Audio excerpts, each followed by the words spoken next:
हाय, good morning. स्वागत आहे तुमचं माझे आजच्या ब्लॉगमध्ये. कसे आहात सर्व? आशा आहे की सर्व ठीक असतील. तर आत्ताच आंघोळ वगैरे करून आले बघा.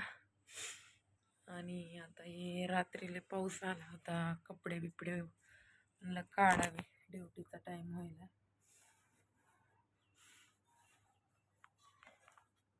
झालं का सगळ्यांचं चहा पाणी नाश्ता?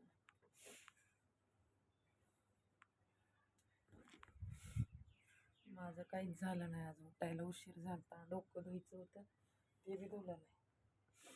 तर बघू शकता आता मी चहा बनवायला लागले बघा. तर या सगळेजण चहा प्यायला. तर माझ्या भावा आणि बहिणींनो, आजचा व्हिडिओ काढायचा मुद्दा असा आहे की माणूस म्हणतोय प्रयत्न केल्यावर यश भेटतं, पण कधी कधी असं पण होतं प्रयत्न करून पण अपयश भेटतं. हे पण खरं आहे बरं का. कारण माझ्या तर आयुष्यात तेच होत चालले. आणि मी असं समजते की अपयश ही यशाची पहिली पायरी असते. हो, मला पण वाईट वाटलं, मला पण टेन्शन आलं त्या गोष्टीचं. आणि आता शेवटी माणूस टेन्शन घेणार तरी कवर?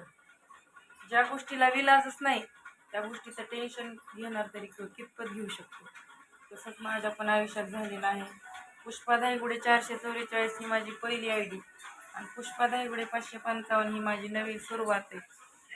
तर ते पण प्रयत्नानंच यश भेटलं होतं, पण देवाला काही गोष्टी मान्य नव्हत्या, त्यामुळे ते सगळं झालं. ते माझ्या आयडीला प्रॉब्लेम झाला, मी नाही कमवू शकले त्याच्यावर, काही नाही बघू शकली पैसा पाणी त्याच्यावर. 6,000 सबस्क्रायबर झाले मस्त, लांबवर आलं होतं सगळं. आता तेवढे सबस्क्रायबर वाढाय मला किती दिवस लागेल तुम्हीच विचार करा. तर तुम्ही आतापर्यंत जसं मला त्या आयडीला सपोर्ट केला तसं ह्या पण आयडीला सपोर्ट करा. तुम्हाला रोज नवीन नवीन व्हिडिओ बघायला भेटतील. असे काही एवढे आम्ही बोगस व्हिडिओ बनवत नाही, चांगलेच व्हिडिओ बनवत असते. एवढे की आता मी ड्युटी करत असल्यामुळं मला टाईम भेटत नाही व्हिडिओ बनवायला. तरी पण होईल तेवढा मी टाईम काढून व्हिडिओ बनवत असते. तर तुम्ही नक्कीच सपोर्ट करा सगळेजण. माझ्या जीवनातली पूर्ण म्हणजे इंस्टाग्रामवर खूप जण विचारतात की तुमचा नवरा कुठे आहे, तुमचे लेकरं कुठे आहेत, किंवा तुम्ही काय करता, सगळे विचारतात. ही सगळं तुम्हाला माझ्या यूट्यूब चॅनेलवर बघायला भेटेल. तर तुम्ही चॅनेलला सबस्क्राईब करा, बेल आयकन प्रेस करा, कमेंट करा, शेअर करा, लाईक करा आणि छान छान कमेंट करा.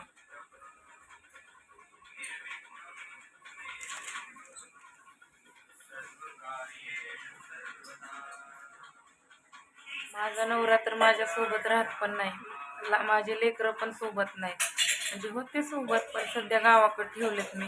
कारण लेकरांना घेऊन जॉब करणं होत नाही, त्यामुळं गावाकडेच ठेवलेत मी. मला खूप आवड आहे व्हिडिओ बनवायची. मला छानपैकी एडिटिंग करणारं कोणी नाही माझ्या घरामध्ये, शिकले सवरलेलं कोणी नाही. आणि मी पण एवढी शिकलेली नाही, त्यामुळे माझे व्हिडिओ साधे साधे असतात. थंबनेल पण मला लावता येत नाही, तरी काही गोष्टी मी अशी बघून बघून बघून शिकले, इथपर्यंत आले. तर या जगात कोणी कोणाचं नसते, ज्याचं त्याचं आयुष्य कशा का होईना पद्धतीनं काढावं लागते. आता माझंच बघा, मला सोडून दिलं तर मला स्वतःच करावं लागेल. आणि खूप मोठं स्ट्रगल आहे माझ्या आयुष्यात. 2 लेकरं घेऊन सोबत राहणं तर फारच मुश्किल आहे. हा आईवडिलाचा सपोर्ट आहे मला थोडं, ते लेकरं ते सांभाळतात. माझ्यानं जेवढं होते तेवढं मी लेकरांना लावते. असं काही नाही आहे की ते सांभाळत नाही, सांभाळतात लेकरांना. नवऱ्याचा मात्र 1 रुपयाचा आधार नाही, पहिल्यापासूनच नाही. सगळं माझ्या आईवडिलांनी केलं आणि आत्ता इथून पुढं पण आईवडील सपोर्ट करतायत. भावाचं काही नाही, पण आईवडील सपोर्ट करतायत मला.